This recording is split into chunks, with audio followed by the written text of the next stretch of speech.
Let's talk about balancing vulnerability and boundaries. Now, vulnerability plus boundaries equal healthy authenticity. While vulnerability is powerful, it's important to balance it with boundaries. Vulnerability does not mean oversharing or exposing yourself to harm. It's about choosing when and with whom to share your truth. Healthy boundaries protect your emotional well-being while still allowing for authentic connection.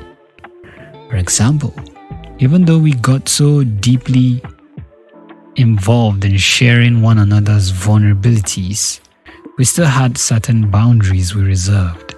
I didn't go into all the details. She didn't go into all the details. We were still able to keep some sides of us private in case things didn't work out, so we don't give one another ammo with which to destroy ourselves. So the boundaries are still necessary while being vulnerable. For example, even in all my stories, in the books I write in this course, all the anecdotes I give, you don't hear me tell names. You don't hear me tell in my stories specifics. You don't see me put people's businesses out there. I might share personal stories, but the boundaries help the vulnerability not deteriorate into unhealthy authenticity. There is such a thing as oversharing.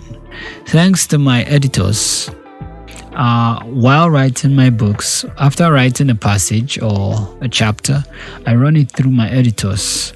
I use Gemini, I use ChatGPT, and I also use Grammarly. These are all AI tools that I use to proofread my work, to fine-tune my voice. I could be coming through too harsh. I could be coming through oversharing. I could be coming through with too many details, and they will be like, "Hey, that's too much information right there, boss. Tone it down." Or they'll be like, "Hey, that's strong language. If you put that story that way, it will limit the age that can, access this information." If you know what I mean. Balancing vulnerability and boundaries becomes a necessity for healthy authenticity. Okay?